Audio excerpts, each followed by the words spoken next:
Thanks, Jane. Welcome to the Late Look North. I'm Robin Davies.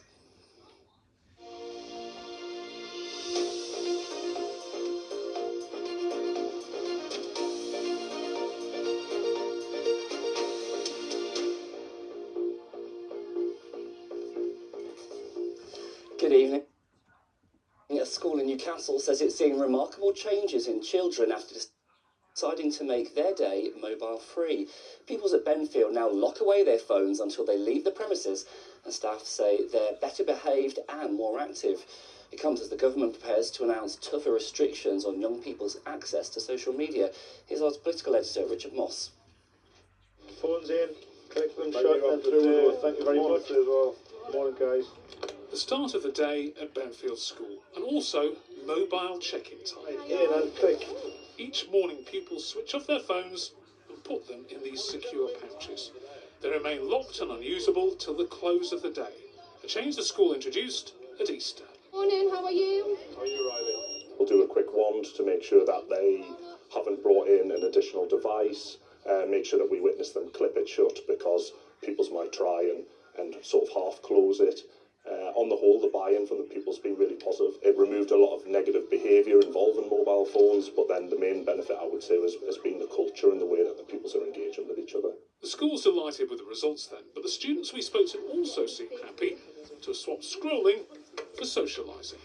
A lot of people before them were quite just glued to their screens, and they were like zombies, and like you couldn't have a conversation with them and they weren't engaged.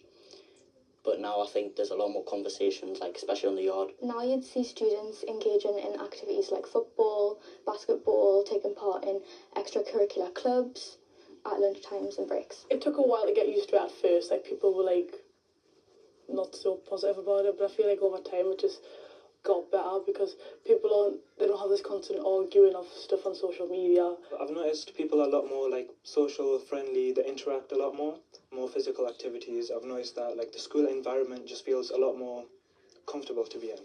But what about deeper restrictions outside school? The Prime Minister's expected to announce curbs on social media for under-16s in the next few days.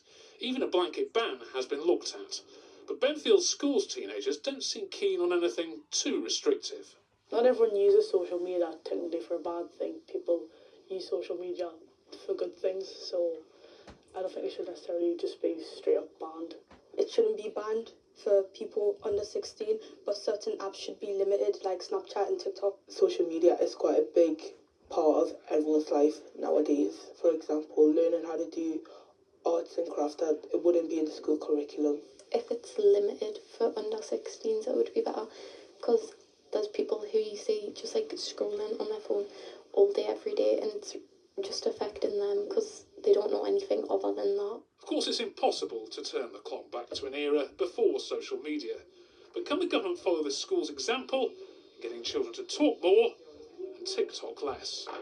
Richard Moss, BBC Look North in Newcastle. Inspectors say a North East NHS trust at the centre of a breast cancer scandal also had unsafe staffing levels and a blame culture. County Durham and Darlington NHS Foundation Trust was told it must make immediate improvements by the Care Quality Commission. It follows inspections of surgery services at University Hospital North Durham, Darlington Memorial and Bishop Auckland hospitals in October. The trust said significant work had already been done to improve patient safety and support staff.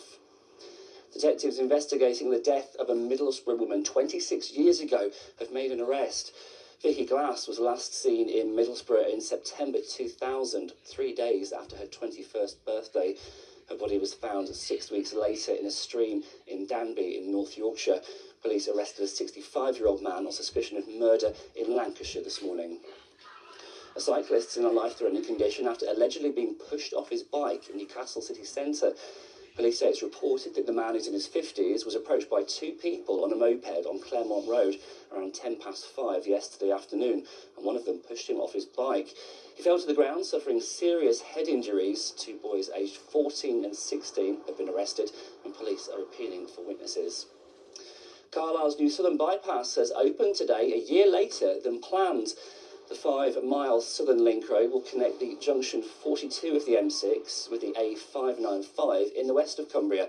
It's cost more than £200 million. Cumberland Council says it will ease traffic congestion and boost the local economy. Environmental campaigners say the money should have been invested in public transport. Now, former England player Jill Scott has completed her epic cycling and running challenge from London to her hometown of Sunderland. She finished in front of hundreds of cheering fans as she crossed the line at the Stadium of Light early today, 388 miles after setting off from Wembley. Jill's Sport Relief Challenge has raised hundreds of thousands of pounds. Just so overwhelmed. Honestly, the support has been fantastic, and it really is that what gets you over the line. My legs are numb, all my blisters have popped on my feet, my ribs are even hurting. I don't know what that's off. So yeah, I'm in a lot of pain, but it was all for a great cause. A great cause and a great effort. Right, let's take a look at the weekend weather forecast now. Here's Paul Mooney. Good evening. Well, we had something brighter and breezier today. There have been one or two showers around, and there'll be the odd shower at times over the weekend as well. And right through tonight, there's always the risk of one or two showers coming in that brisk westerly breeze. Having said that, they will be fairly few and far between, especially later in the night. Temperatures for many places just about hold up in double figures. The overnight low around about 10 Celsius. Into tomorrow then, that shower risk continues, but again, they're fairly well scattered. Many places will be dry for most of the day. There'll be a few sunny intervals, maybe not as much sunshine as today. And a little bit cooler, gusty westerly wind, highs around 17 or 18 degrees Celsius with moderate pollen levels right around the region. Sunday sees more in the way of sunshine, lighter winds, temperatures in the high teens, mostly dry on Monday. Thanks, Paul, and thank you for watching. I hope you had a lovely evening. I'm back at around 5:30 tomorrow. Join me if you can. Bye-bye.